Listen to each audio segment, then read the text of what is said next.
আজকে যে গল্পটা বলব তা আমার জীবনে ঘটে যাওয়া এক সত্য ঘটনা। গল্পের নায়িকা নাজমা আক্তার একজন ধর্মভীতু গৃহিণী নারী। স্বামী আজমল ও এক ছেলে নাজমুল এবং এক মেয়ে নূপুরকে নিয়ে তার সুখের সংসার। ছেলে নাজমুলের বয়স ২২ বছর, মেয়ে নূপুরের বয়স ৫ বছর। নাজমুল এই বছর সদ্য ম্যানেজমেন্ট বিষয় হতে মাস্টার্স পাস করেছে। আজমল গ্রামের বাজারে কসমেটিক্স এর দোকান করে, যাতে করে নাজমার সংসার ভালোভাবে চলে যায়। নাজমা দেখতে বলিউড নায়িকা সোনাক্ষী সিনহার মতো, কিন্তু নামাজ রোজা ও পর্দার ব্যাপারে খুবই সতর্ক। সপ্তাহে একবার নাজমা আজমল এর কাছ থেকে কাজ করিয়ে নেয় এবং এতেই নাজমা অনেক খুশি। ঘরের কাজ এবং নামাজ রোজা করেই নাজমার দিন পার হয়ে যায়। নাজমা এবং আজমল ৮ বছর প্রেম করে পালিয়ে গিয়ে বিয়ে করে, যার কারণে নাজমার পরিবার থেকে এখনও ওদের সম্পর্কটা মেনে নিতে পারে নাই। আজমল এবং নাজমা বাদে নাজমুল ও নূপুর নাজমার বাপের বাড়ি যেতে পারে। নাজমার মা টুনি বেগম নাজমুলকে নিজের জীবনের চেয়ে বেশি ভালোবাসে। নাজমুলের বর্তমানে বেকার সময় যাচ্ছে, নাই পড়ালেখা নাই কাজ। বিকালে বাবার কাছ থেকে বাজারটা আনা হলো নাজমুলের একমাত্র কাজ। তাই গত কয়েকদিন ধরে নাজমুল এর একটা বাজে অভ্যাস হয়েছে, লুকিয়ে লুকিয়ে আম্মু নাজমার দেখা। কারণ তার মা অনেক সুন্দরী। বিশেষ করে আম্মু নাজমার বিশেষ অবস্থার একটু ছিটেফটা দেখলে নাজমুলের মাথাটা ঝিমঝিম করে। সাথে সাথে বাথরুমে গিয়ে ঠান্ডা করতে হয় হাত দিয়ে। নাজমুলের কাছে মনে হয় আম্মু নাজমা দুনিয়ার সব থেকে সুন্দরী নারী। তাই সে মনে মনে শপথ করেছে আম্মু নাজমাকে সে তার রানী করে ছাড়বে। গত কয়েকদিন উনার কি হয়েছে, ১ মাস হয়ে গেল একবারের জন্যে ও হাত দিল না। এর আগে তো এরকম হয়নি উনার। রান্না করতে বসে আম্মু নাজমা স্বামী আজমল এর কথা ভাবছিল। হঠাৎ খেয়াল হলো দুপায়ের মাঝে একটু অনুভব হচ্ছে। এইটা আমার কি হচ্ছে? দিনে দিনে দেখছি আমার খিদে বেড়েই চলেছে। না না, এই রকম চলতে দেয়া যাবে না। জহরের নামাজটা পড়তে হবে। মা নূপুর একটু এদিক আয় তো মা। নূপুর কি মা? বলো মা, তুই জালটা একটু দেখতো মা, আমি গোসলটা সেরে নেই। নামাজের সময় চলে যাচ্ছে। নাজমুল বাজার এ আসছে বাবার কাছ থেকে বাজার নিতে। বাবার দোকান এর একটু কাছে আসতে নাজমুল এর কাছে সন্দেহ লাগল। বাবার দোকানের সামনে এই মেয়েটা কে? আর বাবা কোথায়? মেয়েটা মনে হচ্ছে সামনে একেবারে ঝুঁকে আছে। নাজমুল মনে মনে ভাবল, না, আমাকে রহস্যটা জানতে হবে। নাজমুল একটু কাছে গিয়ে অন্যদিকে তাকিয়ে বাবা ও মেয়েটার কথাগুলা শুনতে চেষ্টা করল। যা শুনতে পেল তাতে নিজের কানকে বিশ্বাস করতে পারছিল না নাজমুল। কথাগুলা এমন আর কতদিন এভাবে লুকিয়ে লুকিয়ে হবে? আমার যতদিন না বিয়ে করে তোমার বাড়ি নিয়ে যাচ্ছি ততদিন। নেব জান, খুব শীঘ্রই বাড়ির বউয়ের কাছে তালাকের পেপারটা পৌঁছে যাবে, আর বুটা বিদায় হলেই তুমি আমার রানী। কথাগুলা শোনার পর নাজমুলের কাছে মনে হচ্ছে বাবাকে একটা না, আমার আর বাজারে থাকা চলবে না। এখনই বাড়ি গিয়ে আমার আম্মুকে বলতে হবে। বাবার সামনে এমন একটা ভাব করল নাজমুল যেন সে এইমাত্র আসলো, এবং খুব ব্যস্ত বাজারটা নিয়ে তাড়াতাড়ি বাড়ির দিকে রওনা করল নাজমুল। আজকের রাস্তা মনে হয় শেষ হচ্ছে না। ১০ মিনিটের রাস্তা আসতে ১ ঘন্টা সময় লেগেছে, এমনটাই মনে হচ্ছে নাজমুলের কাছে। পুরা রাস্তাটা নাজমুল আম্মু নাজমার কথা ভাবতে ভাবতে আসছে। নিজের অজান্তাই নাজমুল অনুভব করল শরীর দিয়ে একটা অদ্ভুত সুখের স্রোত বয়ে যাচ্ছে। আম্মুর সাথে এখন থেকে যা ইচ্ছা তাই করতে পারবো, আব্বু আর কিছুই বলবে না। এইটা ভেবে নাজমুলের শরীরে থেকে থেকে ঝাঁকি মারছিল। আকাশ কুসুম ভাবতে ভাবতে নাজমুল বাড়ি এসে পৌঁছাল। বাড়ি এসে নাজমুল সরাসরি রান্নাঘরে চলে গেল। বাজারটা রেখে নূপুরকে জিজ্ঞেস করল, আম্মু কই রে খুকি? প্রশ্নটা শুনে ভ্যাবাচ্চাক্কা খেয়ে গেল নূপুর এবং হাঁ করে তাকিয়ে রইল ভাইয়ের মুখের দিকে। কারণ খুকি তো একমাত্র বাবা তাকে বলে। কিরে, হাঁ করে রইলি কেন? শুনতে পাসনি কি বললাম? বোনকে জোর গলায় ধমক দিল নাজমুল। ও আম্মু, আম্মু তো কলতলায় গোসল করতে গেল। নূপুর ঘোর কাটিয়ে উঠে উত্তর দিল। নাজমুল আর দেরি করল না, দ্রুত পায়ে চলে গেল কলতলে। তোমাদের বুঝার সুবিধার্থে বলে রাখছি, নাজমুলদের কলতলা এর সাথেই বাথরুম, এবং বাথরুমের দরজাটা গত দিনের ঝড়ে ভেঙে গেছে। আম্মু নাজমার চিরদিনের অভ্যাস গোসল এর সময় পরিষ্কার হওয়া। নাজমা গোসলের জন্য বালতি ভরে পানি রেখে হালকা হতে বাথরুমে যায়, কোনো রকম বাথরুমের গেটে দরজাটা রেখে। এইদিকে নাজমুল কলতলার গেটে আসতেই দেখল একটা জাত সাপ দাঁড়ায় আছে। নাজমুলকে দেখেই সাপটা ফুস করে একটা শব্দ করে দূর দিল এবং নাজমুল সাপের পিছু নিতেই সাপ বাথরুম এ ঢুকে পড়ল। নাজমুল বাথরুমের দরজাটা 2 হাত দিয়ে সরিয়ে আম্মু নাজমাকে দেখে স্ট্যাচু হতে গিয়ে ও হল না, কারণ তার আম্মু রূপী এই মনের মানুষটাকে এই সাপ হতে রক্ষা করতেই হবে। আম্মু আপনি একটু ও নড়বেন না।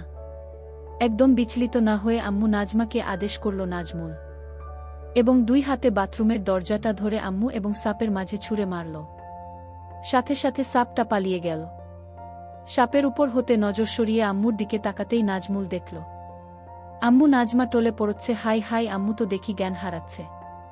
মনে মনে প্রমোদ গুনল নাজমুল আম্মু নাজমাকে কোলে করে কোলতলে নিয়ে আসে এবং আম্মুর লেগে থাকা ময়লা পানি দিয়ে পরিষ্কার করে ঘরে নিয়ে আসে। ভাইয়া আম্মুর কি হয়েছে? নূপুর দূর থেকে দেখে দৌড়ে এসে কাদা কাদা মুখে নাজমুলকে জিজ্ঞাসা করে। ও কিছু না, তুই রান্নার কাছে যা, আমি আম্মুকে দেখছি। নাজমুল বোনকে আশ্বস্ত করে রান্নার কাছে পাঠিয়ে দেয়। নাজমুল হাতে পানি নিয়ে আম্মুর মুখে পানির ঝটকা দিবে, এমন সময় মাথায় একটা শয়তানি বুদ্ধি আসে। আচ্ছা, আম্মু তো এখন বেহুশ, তাহলে এই সুযোগটা আমি কাজে লাগাচ্ছি না কেন? নাজমুল নিজের কাছে নিজেই প্রশ্ন করে ভাবনাটা মাথায় আসতেই মাথার উপর ফ্যান চলছে, তারপর ও নাজমুল এর ঘাম ঝরছে। কাপা কাপা হাতে শাড়ির আঁচলটা সরিয়ে দেয়। নাজমুলের মাথায় চক্কর মারে, মনে হচ্ছে কারো হাত পড়ে নাই এখনো। হঠাৎ কানের কাছে নূপুর এর গলা ভেসে এল। ভাইয়া, ভাত রান্না শেষ, এখন কি করব? নাজমুল আম্মু নাজমার মুখ সরাতে সরাতে ভূত দেখার মতো করে বলল, তুই এখানে আসছিস কেন? ওখান থেকে বললেই তো পারতি। তুই রান্না ঘরে গিয়ে মাছটা কাট, গিয়ে আমি আসছি। নাজমুল ভাবল না আর এটাকে দীর্ঘায়িত করা যাবে না, এখনই আম্মুর জ্ঞান ফেরাতে হবে। তার আগে আমার জন্মস্থান এবং আমার স্বর্গটা একটু দেখে নেই। কাপা কাপা হাতে নাজমুল আম্মু নাজমা আবার সব ঠিক করে দিল। নাজমুল, ঘুমন্ত আম্মুকে আমি চাই না, আমি খাব আমার জাগ্রত আম্মুকে চাই। মুখে পানির ছিটা লাগতেই আম্মু নাজমা চিৎকার দিয়ে বলে উঠল, সাপ! সাপ চলে গেছে আম্মু, আপনি এখন ঘরে আমার কাছে। এই যে দেখেন, বলতে বলতে নাজমুল আম্মু নাজমাকে কাছে টেনে ধরল। নাজমার স্বাভাবিক হতে 3 থেকে 4 মিনিট সময় লাগল এবং নাজমুল এই সুযোগে আম্মুকে ধরে রাখল। আম্মু নাজমা মনে মনে ভাবল, বিষয়টা বাড়াবাড়ি হয়ে যাচ্ছে। বাবু, আমার খুব ক্লান্ত লাগছে, আমাকে একটু একা থাকতে দে এখন। ঠিক আছে আম্মু, আপনি রেস্ট নিন, আমি রান্নাটা দেখছি, আর একটু পরে উঠে গোসল করে খেয়ে নিবেন। আম্মু নাজমাকে ঘরে একা ছেড়ে নাজমুল রান্না ঘরের দিকে চলে গেল। কি হয়ে গেল আমার? যেই আমার স্বামী ছাড়া আর কাউকে কোনোদিন দেখতে দিলাম না, আজকে আমার কোনো পাপের কারণে এত বড় সর্বনাশ হয়ে গেল। আমার ছেলে সব দেখে নিয়েছে। হে মালিক, তুমি আমার মরণ দিচ্ছ না কেন? আমি এখন এই পোড়া মুখ নিয়ে ছেলের সামনে যাব কি করে? ছেলের কথা মনে পড়তেই লজ্জায় কুঁকড়ে গেল আম্মু নাজমা। না জানি কোথায় হাত দিয়েছে। আচ্ছা, ছেলেকে আমি দোষ দিচ্ছি কেন? আমার বাবুর তো আর কোন দোষ নাই, ও তো আমাকে সাপের হাত থেকে রক্ষা করেছে। মনে মনে ছেলের প্রশংসা করতেই গর্বে বুকটা ভরে গেল আম্মু নাজমার। ছেলেটা আসলেই আমাকে অনেক কেয়ার করে। ও ওর বাবার মতো না, ও একদম আলাদা। ওর বাবাটা যদি ওর মতো হতো। একটা গভীর নিঃশ্বাস ফেলল আম্মু নাজমা। যাই হোক, অনেক পাপ লেগে গেছে, যাই গিয়ে গোসল করে নামাজ পড়ে আমার মালিকের কাছে ক্ষমা প্রার্থনা করি। মনে মনে কথাগুলা ভাবতে ভাবতে তড়িঘড়ি করে বিছানা থেকে নেমে পড়ে। আম্মু নাজমা দরজার কাছে গিয়ে পা দুইটা যেন অবশ হয়ে আসল। আম্মু নাজমার ছেলে যে তার সামনে রান্নাঘরে বসে এই দিকে ফিরে তরকারি কাটছে। এখন ছেলের সামনে দিয়ে কোলতলে যাবে কিভাব, এই ভেবে আম্মু নাজমার ঘাম বের হচ্ছে। তবুও যে আমাকে যেতেই হবে, আমাকে পবিত্র হয়ে আমার মাওলার হুকুম পালন করতে হবে এবং আমাকে ক্ষমা প্রার্থনা করতে হবে। ভাবতে ভাবতে বড় একটা ঘোমটা টেনে দ্রুত পায়ে কোলতলে চলে গেল আম্মু নাজমা। রান্নাঘরে বসে ঘোমটা দেয়া আম্মুর দ্রুত চলে যাওয়ার দৃশ্য দেখতে দেখতে নাজমুল মনে মনে হাসতে হাসতে ভাবল, আমার আম্মুর লজ্জা দিন দিন বেড়েই চলেছে। খুকি, আমার তরকারি কাটা শেষ, তুই তরকারিটা কষিয়ে নিয়ে ভাজি করা মাছটা দিয়ে ঝোল রান্না করিস। আমি বাবার সাথে ফোনে কথা বলে আসি। হ্যালো আব্বু, আজকে আপনাকে একটু আগে আসতে হবে, কারণ দুপুরে আম্মু একটা জাত সাপ দেখে খুব ভয় পেয়েছে, তাই আম্মুকে একটু কেরামত আলী মাওলানার কাছে নিয়ে যেতে হবে। কলতলার কাছে গিয়ে ফোনে লাউডস্পিকার দিয়ে আব্বুকে কথাগুলা এক নিঃশ্বাসে বলে ফেলল নাজমুল। তোর মা মরুক, তাতে আমার কিছু আসে যায় না। তোর আম্মু তুই নিবি না কি করবি সেটা তোর ব্যাপার। আমাকে এই সব আলতু ফালতু ব্যাপার নিয়ে ডিস্টার্ব করবি না। এখন বড় হয়েছিস, সংসার, মা বোনকে একটু সামলাতে শেখ। আমাকে আমার মতো ছেড়ে দে তোরা। আর হ্যাঁ, কাল থেকে তুই দোকানে বসবি। কথাগুলা খুব রাগের সুরে বলল আব্বু আজমা। কাল থেকে পারবো না, কারণ কাল আমার একটা গুরুত্বপূর্ণ কাজ আছে। তবে পরশু দিন থেকে বসবো। আর হ্যাঁ, এখন থেকে আম্মু এবং নূপুরের সব দায়িত্ব আমার। বলেই ফোনটা কেটে দিল নাজমুল। আম্মু নাজমা গোসল শেষে বাপ বেটার ফোন আলাপ মন দিয়ে শুনছিল। ফোন আলাপ শেষ হতেই বড় করে ঘোমটাটা টেনে দিয়ে দ্রুত পায়ে ঘরের দিকে যাচ্ছিল আম্মু নাজমা। আম্মু নাজমা ভারী হওয়ায় আম্মু নাজমার দ্রুত হাঁটার তালে তালে দুলছিল, যেটা দেখে নাজমুলের মাঝে দামামা বাজতে লাগল। আম্মু একটু দাঁড়ান তো ওখানে। কাছে গিয়ে সামনে দাঁড়িয়ে আম্মু নাজমার দুই বাহুতে হাত রাখল নাজমুল। আম্মু, আমি জানি আপনি বাবার কথাগুলা সব শুনেছেন। বলেই মাটির দিকে তাকিয়ে থাকা ঘোমটা দেওয়া আম্মু নাজমার ধরে একটু উপরে তুলে কপালে চকাস করে একটা হামি দিল নাজমুল। বাবা আর আমাদের আগের মতো ভালোবাসে না আম্মু। বাবা এখন শুধু আমাদের দূরে সরিয়ে দিতে চাই আম্মু। কিন্তু আপনি একটু ও মন খারাপ করবেন না, আমি আছি না। আমি আপনার সব কষ্ট দূর করে দেব আম্মু। এখন থেকে আপনার এবং নূপুরের সব দায়িত্ব আমার। কথাগুলা আবেগী সুরে বলেই আম্মু নাজমাকে কাছে টেনে নিল নাজমুল। কত সময় এভাবে দাঁড়িয়েছিল মা ছেলে। আম্মু নাজমা বা নাজমুল কেউই বলতে পারবে না। ভাইয়া সব কিছু রান্না শেষ। হঠাৎ নূপুর এর কোথায় সম্বিত ফিরে পেল আম্মু নাজমা এবং নাজমুল। এক প্রকার অনিচ্ছা শর্তে আম্মু নাজমা ছেলের বাহুডোর থেকে ছাড়া পায়। হিতাহিত জ্ঞান প্রায় ভুলতে বসেছিল আম্মু নাজমা।